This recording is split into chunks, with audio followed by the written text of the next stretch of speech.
Everyone, welcome back to my channel mister and Mrs Saha. তো সবাই কেমন আছো বলো? আশা করছি ভালো আছো, আর আমরাও বেশ ভালো আছি। সবাইকে মিষ্টি সকালের শুভেচ্ছা জানিয়ে আমার আরও একটা দিন তোমাদের সাথে শেয়ার করছি। আজ সকালে একটু বেশি তাড়াতাড়ি ঘুম থেকে উঠেছি, এখন বাজে ওই 6টা মতো। আর এই যে ফ্রেশ হয়ে চলে এসেছি। আজকে সকাল সকাল উঠেছি কারণ যাব গঙ্গা স্নান করতে, সেই জন্য।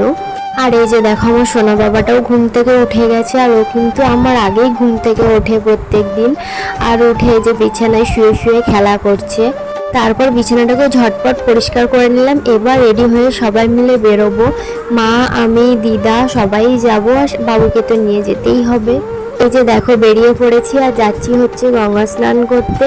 আর বেরোনোর আগে বাবু খুব কান্না করছিল, আমাকে জামা পরতে দেখলেই এখন বাবু কান্না করে, কারণ বাড়িতে তো সবসময় নাইটি পরেই থাকি, আর যখনই জামা পরি বাবু কান্না শুরু করে দেয়। তাই তাড়াহুড়োর মধ্যে দিয়ে রেডি হয়ে বেরিয়েছি। একটু সকাল সকালই যাচ্ছি, এখন বাজে ওই 7টা সাড়ে 7টার মতো। এখন যা গরম, একটু বেলা হলেই গঙ্গার ঘাটে খুব রোদ হয়ে যায়, সেই জন্য একটু তাড়াতাড়ি যাচ্ছি। এত সকাল সকাল বেরিয়েছি, তাও কিরকম রোদ উঠে গেছে দেখে বুঝতেই পারছো। স্নান করার জন্য প্রথমে এই ঘাটটাতে এসেছিলাম, আর আমরা যখনই আসি এই ঘাটটায় এসে স্নান করে যাই। কিন্তু এই যে দেখো, এখন অনেকটাই জল বেড়ে গেছে, সেই জন্য এই ঘাটে এখন আর নামতে পারা যাবে না, সেই জন্য পাশের ঘাটটাই গেলাম। বাবুকে দেখো গরমে কি করছে, আর ওর ঘুমও পেয়েছে খুব। এখন আসলাম এই ঘাটটায়। আগের ঘাটটায় নামতে গেলে একটু রিস্ক হয়ে যেত, সেই জন্য এই ঘাটটায় আসলাম। আর এই ঘাটটার নাম হচ্ছে দেবরাজ ঘাট। কাটোয়ার আশেপাশে যারা আছো হয়তো চিনবে, আর পাশের ঘাটটার নাম আমি জানি না। এই যে দেখো, এই দেবরাজ ঘাটে বিকেলবেলা এসে বেশ বসে থাকা যায়, আর গঙ্গার ঠান্ডা হাওয়াটা দেয়, বেশ ভালো লাগে। কিন্তু এখন আর আসা হয় না। এই যে এখন আমার স্নান হয়ে গেছে, আমি আগে স্নান করে নিয়ে তারপর বাবুকে নিয়ে বসেছিলাম। আর আমার না গঙ্গায় স্নান করতে একটু ভয় ভয় লাগে, মানে ওই ডুব দিতে পারি না, তাই আমি খুব কম আসি গঙ্গা স্নান করতে। ডেলিভারির পর আঁতুর কাটিয়ে তখন গঙ্গা স্নান করেছিলাম, কিন্তু আমার যেহেতু সিজার হয়েছে তাই তখন ভালোভাবে স্নান করা হয়নি, সেই জন্য এখন আবার করে নিলাম। এখন যাচ্ছি বাড়ি। আর তারপর এই যে দেখো, বাবা সকালবেলা ডিউটি থেকে বাড়ি এসছে, আর এখন বাবুকে নিয়ে আদর করছে। দেখো, এক থালা আম কেটেছি, মুড়ি খাওয়ার পর খাওয়া হবে, তাই আম কার কার প্রিয়, কার কার খেতে ভালো লাগে বলো? আমার তো খুবই ভালো লাগে। মুড়ি খেয়ে এই যে দেখো, বাবুর সেই লক্ষ্মীর ভাঁড়টা, এর মধ্যে আমি এখন কিছু টাকা রাখবো।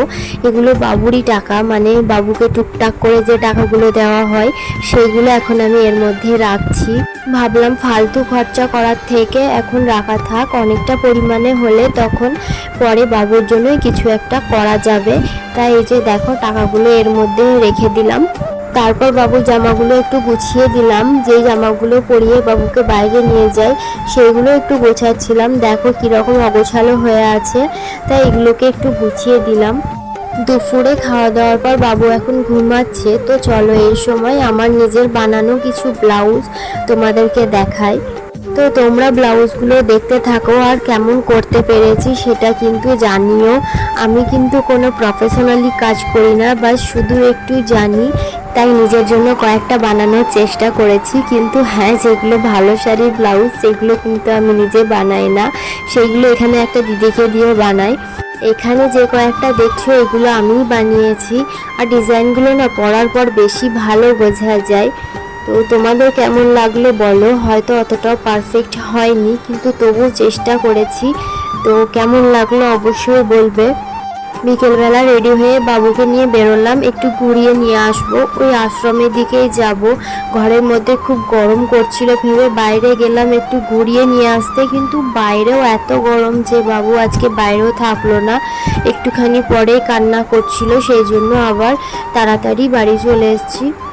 আর বাড়ি ফেরার পথে গেলাম একটু দোকানে, অনেক দিন সিঙ্গারা খাওয়া হয় না, আজকে একটু খেতে মন হলো, তাই এই যে সন্ধ্যাবেলা টিফিনের জন্য সিঙ্গারা আর মিষ্টি নিয়ে আসলাম। তো আজকের ভিডিওটা এতটুকুই। ভালো লাগলে সাবস্ক্রাইব করো। সকলে ভালো থেকো, সুস্থ থেকো, টাটা।